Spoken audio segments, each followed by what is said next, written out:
filhos é nós nos aproximarmos dele.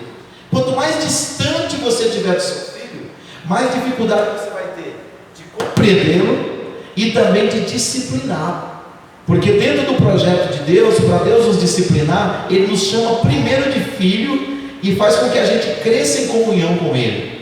A Bíblia diz que Ele repreende e castiga a todos que Ele toma como filho. Então, se você tem um filho, uma filha, primeiro, busque meios para se aproximar dele, para que quando vier a correção, ele não ache que você está com ódio ou com raiva dele, mas que você está corrigindo porque você o ama. E eu sempre digo, a correção, o castigo deve vir como um sanduíche. Primeiro nós damos muito amor, depois nós corrigimos, depois nós continuamos dando amor. Está entendendo? Mesmo que você foi duro com o seu filho neste momento, passou a correção, a vida segue, continua dando amor, carinho, afeto e respeito. Para quê? Para que ele não sinta que você está longe dele. Porque se nós nos afastarmos dos nossos filhos, vai ter muita gente lá fora que vai acolhê-los. E essas pessoas de repente vão levá-los para longe de Cristo e para longe de você.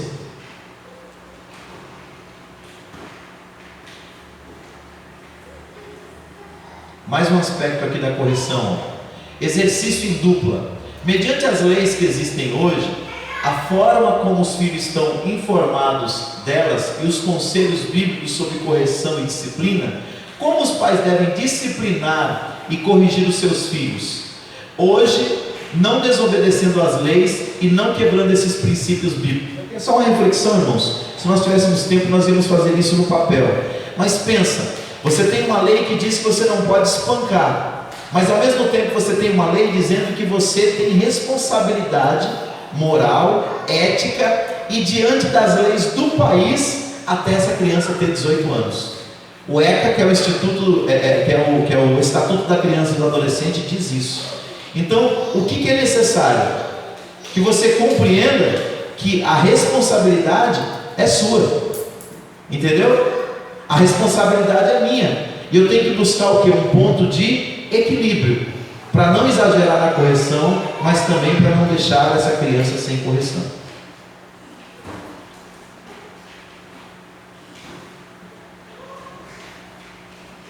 Embora algumas correntes modernas abominem a ideia de punição às crianças, a palavra de Deus coloca isso de uma forma muito natural, cujo resultado é totalmente positivo. A ideia de punição ao erro aplicado à criança tem um efeito benéfico de prepará-la para a vida futura. Só resumindo aqui a nossa ideia. Pode passar.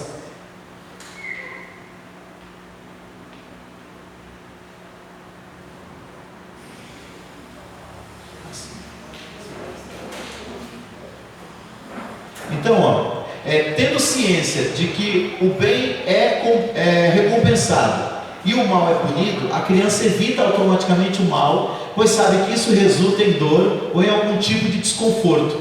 É importante saber, porém, que quando a Bíblia fala de disciplina aos filhos como meio de educá-los, não se refere a um castigo infligido sobre eles como forma de descarregar a ira e a tensão nervosa. Aqui entra uma coisa muito interessante, irmãos. Às vezes nós, como pais, nós acabamos corrigindo com excesso, sabe por quê? A gente demora muito para corrigir. Então o que acontece? Você vai dando muitas oportunidades sem correção. Quando chega a hora de corrigir, a coisa já extravasou. E aí quando você vai corrigir, você já não está mais em si. As emoções já estão falando mais do que a razão. Aí, em vez de corrigir, a gente espanca, a gente deixa hematoma, a gente machuca. E aí com esse tipo de correção, a gente acaba afastando os nossos filhos de nós mesmos.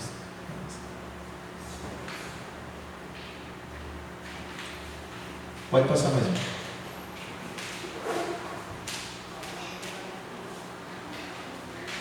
Mais um. Vamos pôr o papel lá, pode passar.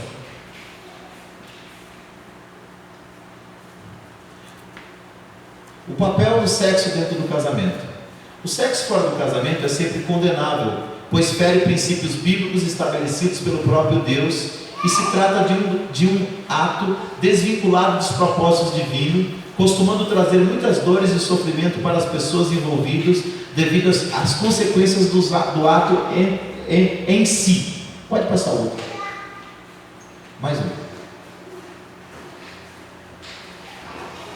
Vai, isso. Dentro do casamento, porém, o aspecto é inverso. Ele se torna um tipo de obrigação e de ato imperativo. Não que não possa haver abstinência, mas esta só é lícita quando se torna algo feito em comum acordo. Nós estamos falando sobre papéis, né?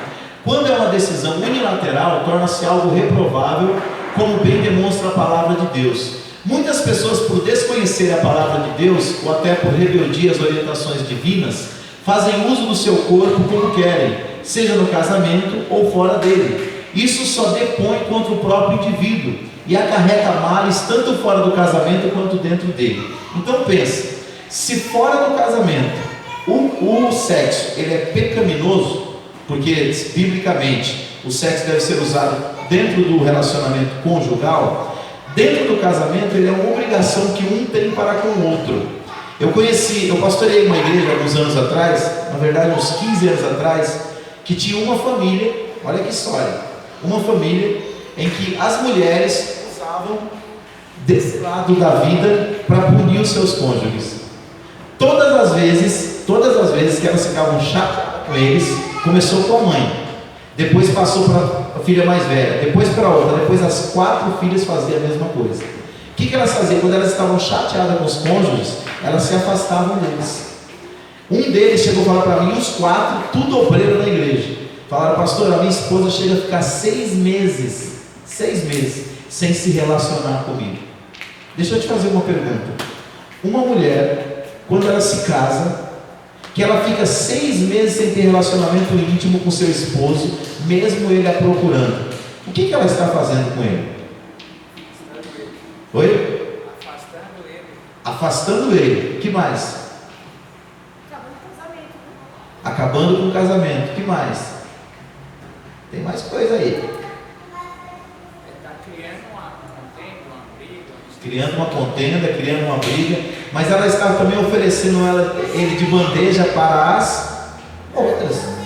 Entenda, nós nascemos com necessidades físicas, psicológicas, espirituais, e a Bíblia nos mostra o caminho para você supri-la. A própria Bíblia diz que não é bom que o homem se abrase. O que é se abrasar? É ele ter desejo e satisfazer isso fora do casamento. Então a Bíblia manda casar. Aí você casa para compartilhar a vida com alguém. Aí a pessoa faz greve do sexo. Está entendendo? Nós estamos abrindo uma lacuna. Aí você pergunta para essa mulher, ou para esse homem, porque tem casos de homem que é assim também. Você pergunta para essa pessoa: você gostaria que seu casamento acabasse? A pessoa: não, pastor, de maneira nenhuma. Fala: você pode estar falando isso, mas com a sua atitude você está fazendo outra coisa. Está entendendo? Então eu aconselhei aquelas famílias algumas vezes, mas o que eu percebi? Tudo aquilo partiu do quê? Do exemplo. Alguém fazia daquele jeito e através do exemplo ensinou aos outros. Eu não sei se eu já contei isso para vocês aqui. Se eu contei, eu vou repetir aqui porque vale a pena a gente refletir sobre isso. Uma mãe, toda vez que ela ia fritar um peixe, ela cortava uma parte da cabeça, próximo da cabeça, e uma parte perto da cauda, e jogava fora. E fazia o restante do peixe. A filha casou, fazia a mesma coisa. Pegava o peixe, cortava próximo da cabeça e jogava fora. Pegava outro pedaço perto da cauda e jogava fora. E fazia o resto do peixe frito. Aí a neta casou. A neta fazia a mesma coisa. Cortava uma parte da cabeça do peixe, uma parte da cauda e jogava fora. Aí perguntaram, o cara que casou com a neta falou: por que você faz isso? Falou: porque eu cresci vendo a minha mãe fazer isso. Aí ele foi um dia lá na casa da sogra. Chegou na casa da sogra e falou: sogrona, por que quando a senhora vai fritar o peixe, a senhora não aproveita o peixe todo? A senhora joga uma parte da cabeça fora e joga um pedaço da cauda. Ela falou: eu faço isso porque a minha mãe fazia isso. Aí um dia ele foi lá na casa da vozinha. Aí chegou na casa da vovó, falou: vó, eu casei com a sua neta e ela corta 2 pedaços do peixe e joga fora. Perguntei por que ela fazia isso. Ela disse que era porque a mãe dela fazia. Fui na casa da mãe, que é a minha sogra. A mãe repetiu a mesma história, disse que fazia isso porque a senhora faz isso. Mas me diz aí, vovó, por que a senhora faz isso? Por que a senhora joga 2 partes do peixe fora? Ela fala: meu filho, eu sempre fiz isso porque minha frigideira frigideira era bem pequenininha, não cabia o peixe todo, então uma parte da cabeça, uma parte da cauda eu jogava fora. Está entendendo? Às vezes, irmãos, nós fazemos coisas que os outros fazem sem refletir nas consequências. Aí, a partir daquele entendimento, a filha agora começou a fritar o peixe inteiro, e a neta também. Ninguém ia perder mais 2 pedaços do peixe. Às vezes, irmão, nós perdemos as bênçãos de Deus dentro do nosso lar, porque alguém, seja por palavras, seja por atitudes, nos ensinou errado. Então pensa, quando você está unida com o seu cônjuge, através da vida íntima, o casamento se fortalece.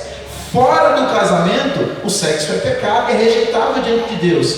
Dentro do casamento, sabe o que essa união simboliza? A união de Cristo com a sua igreja. Então deve ser o que? Valorizado. Agora tem um porém: aquilo que acontece de noite é reflexo do que acontece de dia. Foi o que eu falei na última aula. Se o esposo trata a mulher má, de forma ruim, durante todo o dia, dificilmente quando chega a noite, ele vai ter uma parceira, um amante, uma mulher que quer se deitar com ele. Agora, se ele cortejá-la, se ele amá-la, se ele cuidar dela durante todo o dia, provavelmente quando ele chegar à noite, ele vai ter uma mulher muito mais querida, muito mais desejosa de estar do lado dele. Está entendendo? Então a Bíblia fala que nós podemos até nos separar por um período para nos consagrarmos a Deus, mas isso não deve ser uma regra, isso deve ser uma exceção, porque a relação íntima ela fortalece o casamento, o afastamento fragiliza. Amém?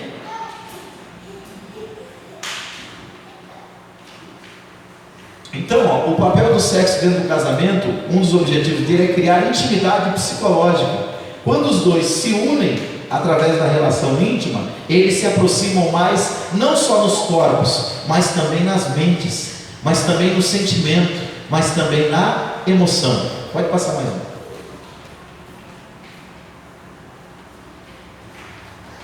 Pode avançar. Isso. Mais um. O papel do sexo no casamento também é para gerar descendência, irmãos. Nós vivemos uma época em que os casais estão preferindo ter menos filhos. Querer ter menos filhos não é pecado.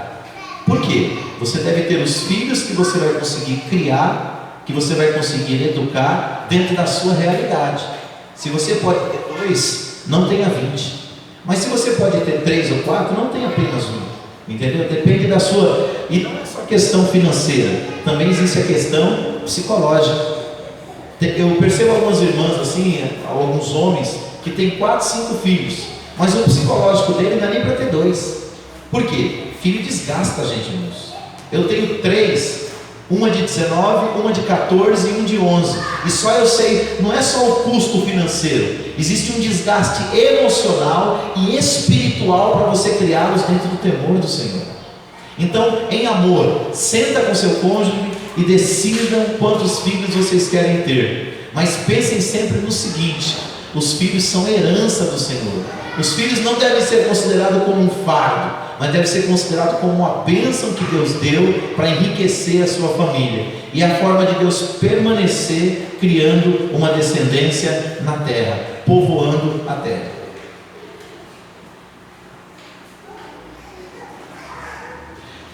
Ainda falando sobre a questão do sexo, o sexo também ele funciona dentro do relacionamento conjugal para gerar prazer.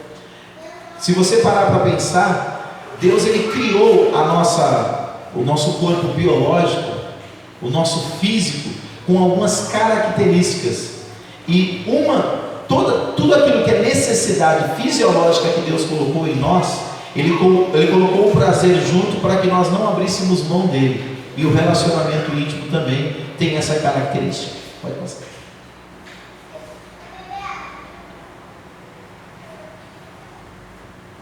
Mais um pouquinho. Mais um pouquinho. Isso aqui eu já falei na primeira aula, sobre os métodos contraceptivos. Pode passar. Sobre a questão que cabe a cada casal aí, trabalhar em cima disso aí para ver quantos filhos quer ter. Pode passar mais um pouquinho. Mais. O papel de liderança, volta só um pouquinho. O papel de liderança masculino é mencionado na palavra de Deus. Esta, contudo, jamais autorizou maus tratos ou agressões de qualquer tipo, Na verdade, o Novo Testamento pede aos maridos que amem as suas esposas, e isso é feito através de uma comparação com o amor de Cristo por sua igreja, para deixar aos leitores um exemplo de perfeição. Outra coisa, irmãos, quando nós falamos de casamento, tem duas coisas que devem ser consideradas, conforme Paulo no capítulo 5 da sua carta aos Efésios. Primeiro, é a submissão da mulher ao seu marido, ao seu cônjuge, e depois o amor do marido pela sua mulher. E eu sempre costumo dizer o seguinte: um homem que ama a sua mulher como Cristo amou a igreja, essa mulher não vai ter dificuldade de ser submissa a ele. Agora, um homem que agir com a mulher com grosseria, com brutalidade e muitas das vezes com agressão, ele raramente vai ter uma mulher submissa. E não entenda submissão como algo que é estar embaixo. A palavra submissão significa missão de apoio. Quando a mulher é submissa ao seu marido, ela está apoiando ele na missão de conduzir o lar, a família, a educação dos filhos. É como na igreja. Quando a igreja é submissa ao seu pastor, não é que a igreja está debaixo do seu pé, é que a igreja apoia a missão que Deus deu a ele, de pregar, de evangelizar, de edificar os que são cristãos, e a igreja ajuda ele no cumprimento dessa missão. Então entenda, a palavra submissão significa missão de apoio, amém? Agora tem um porém: vai ser muito difícil você exercer uma missão de apoio do lado de alguém que te pisa, que te humilha e que muitas das vezes te despreza. Então é nosso papel como homens, como casados, como maridos, amar as mulheres como Cristo amou a igreja, a ponto de dar a vida por ela. E qual que é a resposta que a igreja dá a Cristo? Sendo submissa a Ele. Qual que é a resposta que a mulher dá ao marido? Sendo submissa a Ele, apoiando a missão dele de conduzir o lar e a família. Amém? Assim ele está no lugar da bênção como líder, e ela está no lugar da bênção como apoiadora do projeto de Deus para a sua casa. Renúncia a favor da esposa. Muitos fingem que não sabem ou agem como se não soubessem. Por isso necessitamos ensinar um novo significado para o termo casar. Casar significa renunciar. O filósofo Jean-Paul Sartre disse que escolher é renunciar. Escolher é viver com e para o outro, e renunciar a viver apenas consigo e para si. É forte isso, hein? Então, para você fazer alguém feliz, você renuncia a algumas coisas, você abre mão de algumas coisas. Quando os dois fazem isso, isso gera um ponto de equilíbrio dentro do lar, que vai gerar o quê? A bênção de Deus sobre esta casa e sobre esta família. Agora, quando dentro do lar se disputa a liderança da casa, aí o lar fica fragilizado, porque a Bíblia diz que reino dividido não pode subsistir. Eu sempre, quando vou fazer comparação, eu digo assim que casamento não é voleibol. Quem já viu voleibol? Qual que é a função do vôlei? É você colocar a bola na quadra do outro. O tempo todo tem uma disputa de bola no ar para você colocar a bola no chão. Casamento é como brincar de frescobol e de peteca, é manter para cima. E aí, irmãos, quando cai, todo mundo perde. Está entendendo? Então nosso papel no casamento não é ser o melhor que o outro, é um apoiar o outro, porque a peteca nunca caia. Está entendendo? Porque assim, se ele ganha, você ganha também. Se eu ganho, ele ganha também. Se ele ganha, eu ganho. E assim todos são beneficiados. Pode passar mais um pouco? Mais um pouco? Mais um pouco? Avança mais um pouquinho. Mais um pouquinho. O papel da mulher. Só para resumir aqui, eu falei que o papel do homem é liderar, é proteger, é educar. Falar um pouquinho sobre o papel da mulher. Submissão não é violação e nem domínio inescrupuloso. A submissão bíblica da esposa ao marido não é algo que ele deve impor sobre ela, mas é algo que ele deve impor sobre si mesmo. Esse respeito a uma autoridade superior é a mesma que deve existir dos filhos para os pais, do empregado para com seu empregador, do cidadão para com seus governantes, dos crentes para com seus pastores. Até mesmo Jesus, embora sendo igual ao Pai, submeteu-se a Ele para cumprir os propósitos divinos. Entenderam, irmãos? Então a ideia, pensa você mulher, quando você estiver dentro do seu lar, é você, através da submissão, você apoiar o trabalho que ele está fazendo. E a sua, marido, é cuidar dela como Cristo amou a igreja. Pode passar? Pode passar? Pode passar? Mais um pouquinho? Mais um pouquinho? Pode ir? Mais um pouquinho? Vai. Papel dos filhos. Os filhos devem aos seus pais não apenas obediência e submissão, mas também honra. A Bíblia deixa claro que a bênção do Senhor seguirá os obedientes, e implicitamente diz que a maldição virá sobre o que desonra os seus pais. Pode passar mais um. Então, vós filhos, sede obedientes a vossos pais no Senhor, porque isto é justo. Honra teu pai e tua mãe, que é o primeiro mandamento com promessa, para que te vá bem e vivas muito tempo sobre a terra. Há um texto bíblico que deixa claro o aspecto da maldição sobre os que desonram seus pais. O que amaldiçoou seu pai ou sua mãe, apagar-se-á a sua lâmpada em negras trevas. Então, irmãos, muito da destruição que nós vemos hoje na sociedade é reflexo de filhos que não honram seus pais. Então, o filho não deve só obedecer e ser submisso aos pais, ele precisa honrá-lo. Você vê como Deus leva esse negócio tão a sério, que no Antigo Testamento tinha 10 pecados que tinham como pena aquilo que nós chamamos de pena capital, que era a pena da morte, e era aplicada o apedrejamento. O que acontecia? Quando a pessoa cometia esses 10 pecados, qualquer um dos 10, ela era levada diante dos príncipes de Israel, na porta da cidade. Os príncipes eram como se fossem os juízes da nossa época. Ela era julgada pelos seus erros, e depois era aplicada a condenação, era aplicada a pena, e a pena era o apedrejamento. E entre os 10 pecados que eram punidos com a pena capital, a desonra a pai e mãe era um. Então Deus sabe que isso deve ser algo levado muito a sério, porque a vida de uma pessoa depende literalmente de se honrar pai e mãe. Geralmente os filhos que não honram pai e mãe, não obedecem, não se submetem, são filhos que sofrem muito e que põem muita gente para sofrer. Hoje no Brasil, nós temos dentro do nosso regime carcerário cerca de 800 mil pessoas presas. Eu duvido que dessas 800 mil pessoas que estão lá, nós temos pessoas obedientes a pai e mãe. A maioria delas, a grande maioria esmagadoras, são pessoas que nunca respeitaram as leis que os pais propuseram para elas. Porque todo pai, toda mãe de bem vai ensinar o seu filho o caminho do bem, o caminho bom. Vai ensinar para o filho o caminho que vai livrar ele da morte, da cadeia, da destruição. Mas o que acontece? Muitas das vezes os nossos filhos acham que a gente está velho, ultrapassado, antiquado. É essa a visão que eles têm de nós. Eu falo isso direto para os meus filhos. Às vezes eu falo alguma coisa que eles não entendem, eles dão risada. Eu falo, por que você está dizendo isso? Eles falam, pai, você está ficando velho. Eu falo, filha, ninguém fica velho sem experiência. A idade nos traz experiência, e a experiência nos alerta sobre os possíveis erros do amanhã. Paulo disse que o homem interior se renova e o homem exterior se corrompe. Do que ele estava falando?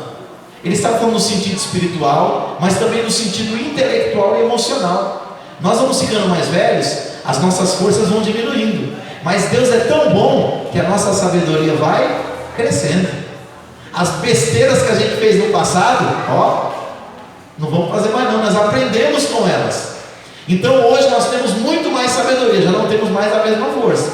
Aliás, o nosso sonho seria, o maior sonho do ser humano é voltar no passado e ter a força do passado e ter a inteligência e a sabedoria de hoje, não é verdade?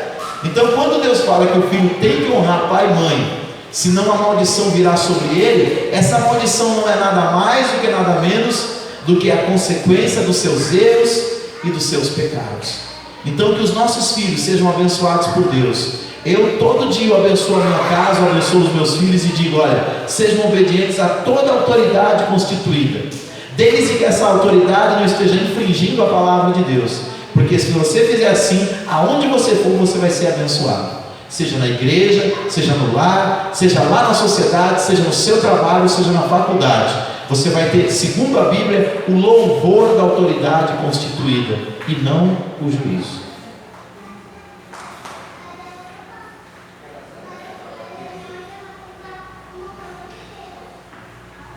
Dá uma paradinha, volta só mais um. Alguns aspectos para uma vida familiar saudável. Uma vida familiar saudável requer a prática de certos princípios. O mero conhecimento deles não é suficiente para garantir a solidez no lar. Desenvolver uma vida familiar saudável requer muito esforço e tempo. Irmãos, nós vivemos numa época em que tem muita coisa concorrendo para roubar o nosso tempo. É aquilo que nós chamamos de gestão do tempo. Muitas das vezes a gestão do tempo vai nos ensinar a importância.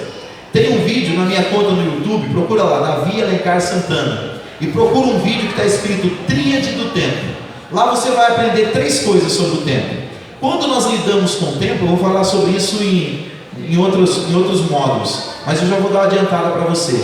Quando nós falamos do tempo, nós temos as questões que são urgentes, as questões que são prioritárias e as questões que são circunstanciais. O que é prioritário? Prioritário é tudo que você vai fazer que você não pode abrir mão, que é o sustentáculo da tua vida. Segundo, urgência. O que é uma urgência? Digamos, você entra aqui, caiu um pé d'água, estourou o telhado e está vazando água naquele canto. Isso é uma urgência. Você não planejou, mas você precisa sanar aquele vazamento o mais rápido possível. Isso é uma urgência. E existe aquilo que nós chamamos de circunstancial. O que é circunstancial? São coisas que você pode se organizar, que vão surgir no dia a dia para você lidar. Mas qual que deve ser o meu foco? Meu foco não pode estar nem na circunstância, que ela vem e vai, nem nas urgências. O meu foco precisa estar nas prioridades. Quanto mais eu cuidar das prioridades, menos eu vou ter que cuidar das urgências. Geralmente as urgências acontecem porque eu fracassei em lidar com as prioridades. Para pensar, vou dar um exemplo disso. Uma mulher ou um homem que não cuida da sua saúde, come qualquer coisa, não faz exercício físico, não frequenta médico, ou seja, vai levando a vida para a barriga e deixa a vida me levar e a vida leva eu. Vai chegar uma hora que de uma hora para outra você vai se ver no meio de urgências. Ou seja, surge uma enfermidade de uma hora para outra. Quando você vai fazer o exame, ele surge para você de uma hora para outra. Mas muitas vezes essa enfermidade vinha sendo desencadeada há muito tempo. Gente, a família é a mesma coisa. Presta atenção, os pais que mais têm cuidado com o lar, com o cônjuge, com os filhos, essa pessoa lida menos com urgência. Porque ele está preso às responsabilidades e faz delas as suas prioridades. Cuidar da família, alimentar, prover, educar espiritualmente. Ele está lidando com os fundamentos. Então, quando surgir as urgências, vai ser uma ou outra. Agora pensa, quando nós como pais, nós não temos tempo e nem nos esforçamos para cuidar da nossa família, no futuro nós vamos ter muitas urgências. Aliás, alguma delas pode até destruir a nossa casa. Isso vale para tudo na vida. Quando você entra lá no seu trabalho, você sabe que tem algumas coisas que podem ser feitas mais tarde.